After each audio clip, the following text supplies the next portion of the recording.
comme Cheikh Ousmane mi ngi fi moom. waaw dëgg yàlla. te yow kër gi sa kër la yow moom du ñëgee. mu ngoog jeex na. voilà donc ñu ngi ko doon annoncé léegi nii mais dafa yembagul woon alors honorable Oui, bonjour Penda. ñi ngi am mbégte di la dalal ci plateau bu Sénégal 7 aussi tamit am sa gis-gis ci li nga xamante ni moo de li ñu taataan ñun ñëpp muy discours à la nation bu président de la République Macky Sall. waaw merci beaucoup Penda maa ngi nuyu ñi nga toogal ci plateau bi di la nuyu. ak waa Sénégal 7 yëpp di leen souhaiter une bonne et heureuse année 2024. merci. di ñaan yàlla rek suñu dëkk bi yàlla def fi jàmm. alors maami. te élection bi di ñëw sama candidat Karim Meïssa Wade gagné. waaw sa candidat sax moom ani mu sax honorable mi ngi ci jàmm alhamdulilah mi ngi waaj takk na bagage yi léegi lépp jeex. waaye di bëgg wax rek. oui discours Macky Sall. que kontaan nañu que il est renoncé à sa candidature. respecté li mu waxoon. Donc ça change pas d'habitude. Il a essayé de faire un bilan peut-être pour le faire porter par leur candidat Amadou Ba. Bilan bi nag man dama taay di ci wax lu bëri. Mais les points yi gën a important yu ma bëggoon souligner. oui ci bilan Macky Sall. On nous a beaucoup donné des chiffres mais l'endettement déjà c'est surréaliste pour un pays comme le nôtre. ba pare taux de croissance bi ñuy wax tout le temps c'est pas impactant moo tax doo leen dégg ñuy wax waxu IDH boobu moo gën a baax pour natt ndax réew mi ngi jëm kanam.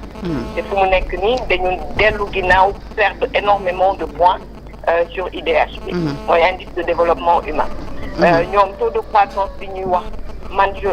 foog naa ni c'est pas le taux de croissance réel parce que ñoom prévisionnel bi lañ lay jox. mais dañ koy bi ñuy wax mooy boo xam ne bu ñu demee ba jël ressources pétrolières yeeg yooyu te foog naa ni on doit être vers peut-être 6% et non pas le taux de 8 dont on en parle.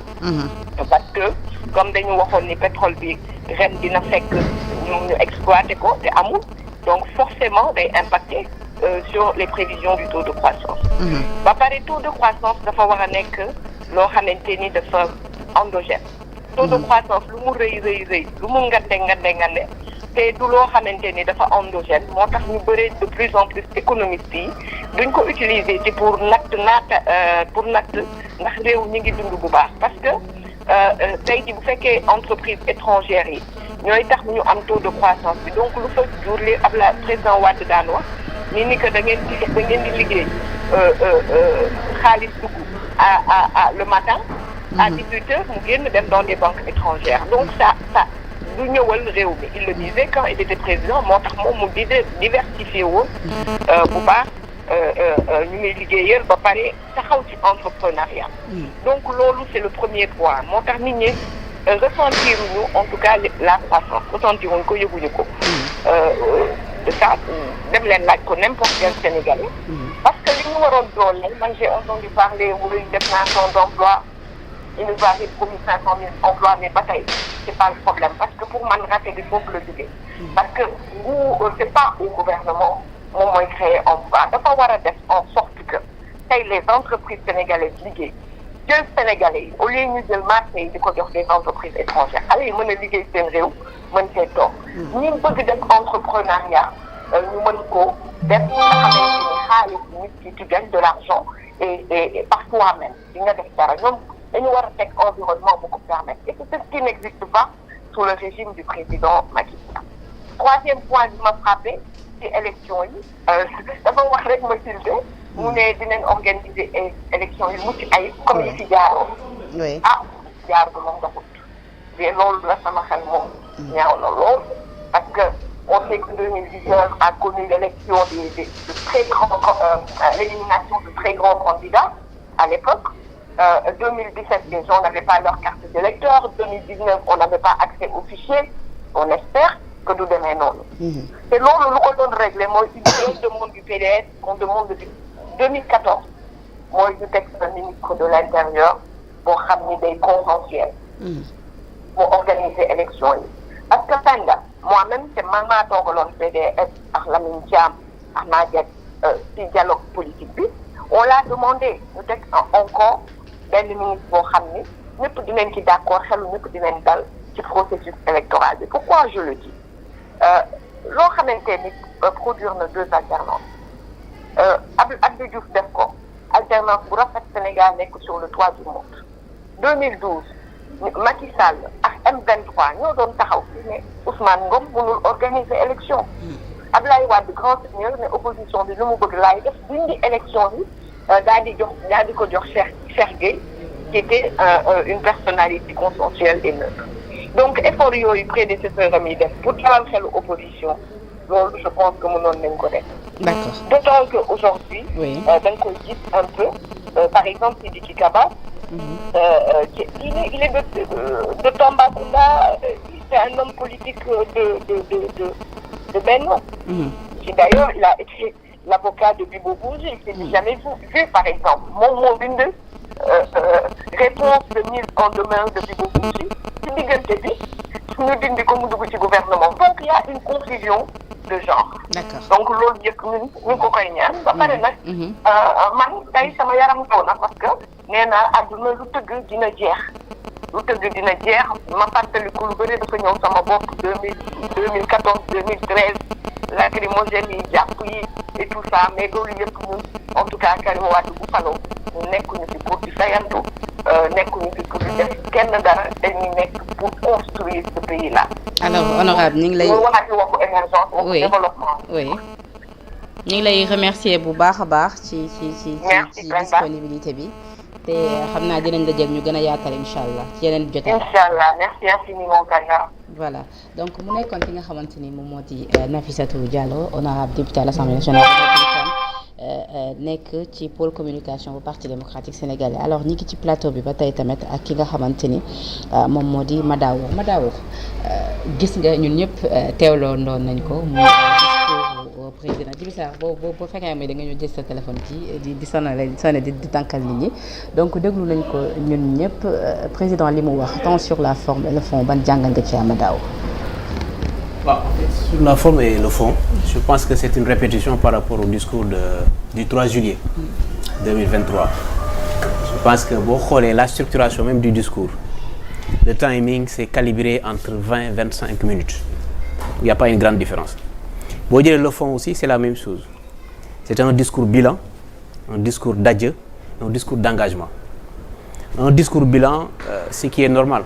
parce que de 2012 à 2023, boo defee 2 mandats, renoncer de principe d'après lui à un 3e mandat alors qu'il n'avait pas le droit à un 3e mandat, tu dois faire un bilan pour organiser des élections libres, transparentes et compétitives et transférer le pouvoir. Donc il doit faire un discours bilan et un discours d'adieu. Xam nga bilan, c'est à la fois un actif et un passif. Mooy li ñuy tuddee un bilan matériel et un bilan immatériel. Du point de vue matériel du bilan, le débat peut toujours être subjectif. Am na ñoo xam ils sont d'accord, d'autres qui sont pas du tout d'accord. Parce que ku hériter un budget de plus de 2000 milliards, nga yóbbu ko jusqu'à plus de 7000 milliards, je pense que substantiellement tu dois transformer le pays. Ouais. Du point de vue économique, du point de vue social et même du point de vue, je peux dire, infrastructurel. Donc il n'y a pas de débat sur le bilan matériel. Maintenant sur le bilan immatériel,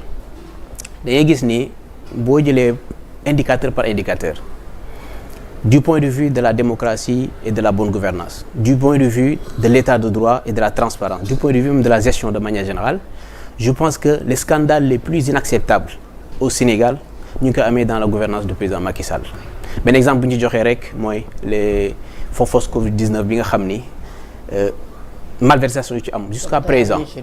amuñu ci du leer jusqu'à juste début d'enquête. Même en 2022 Madawo ñu bëri tamit lu ñu mel bokkoon na ci seen i attentes ci discours bi ñaari point la woon. mu ne 3e mandat bi ak l'affaire des cours des comptes. Mais lu ñu mel ba tey amuñu ci li nga xamante ni moo di lu leer concernant li nga xamante ni moo di rapport cours des comptes. Maintenant muy témoigner li ñu tuddee le paradoxe des démarches. Lorsqu'il s'agit par exemple des dossiers politiques dafay am une célérité, une rapidité dans le traitement. Surtout lorsqu'il s'agit par exemple des opposants. Mais quand il s'agit par exemple de faire la lumière sur la gestion, la bonne gouvernance ou la transparence, dafay gis day am toujours benn apport Damoclès bi nga xam day am entre l'administration et la justice. Alors que loolu nekkul une garantie d'un état de droit, parce que état de droit boo jëlee les principes yi nga xam moo ko ëmb day wax ni la justice est le dernier rampant de l'excès de pouvoir des autorités administratives. Donc en cas d'excès de pouvoir, en cas d'abus de pouvoir ou en cas de malversation ou de malgouvernance, justice moo war a leeral. Alors que dañoo gis dans la gouvernance du président Macky Sall des magistrats de la Cour des comptes yoo xam ne un ministre de la République daf leen a dàq dans son bureau dañoo gis des corps de contrôle yoo xam ne dañ ko fragiliser dans la gouvernance du président Macky Sall en parlant de l'OFNAC dañoo gis des corps de contrôle yu enrôler des dossiers jox ko le procureur de la République pour fin de poursuite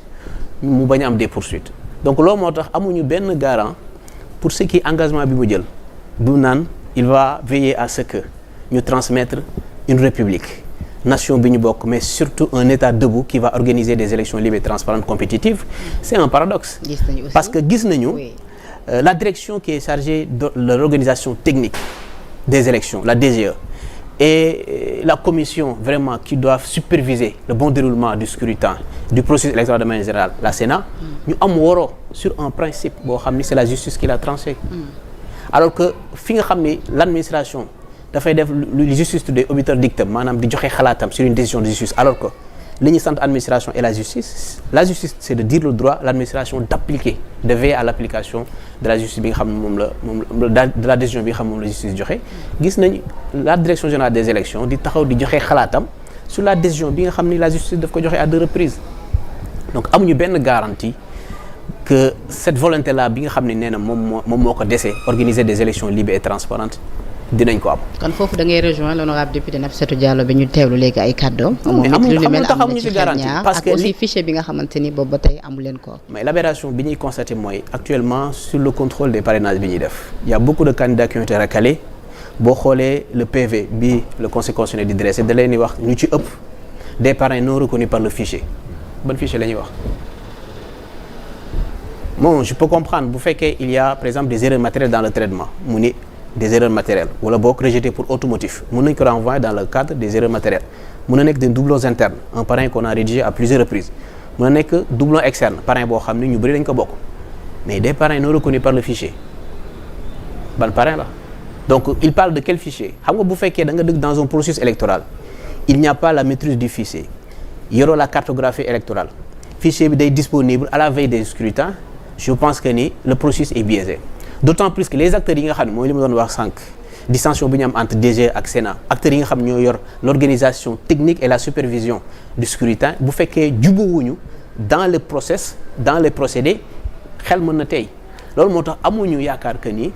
ce volonté là bi nga xam ne moom la manifester d'organiser des élections libres et transparentes di ci woo tous les acteurs je pense que ni ils ne donnent pas les garanties nécessaires et loolu benn contre-coup la mu am mooy c'est le peuple qui doit arbitrer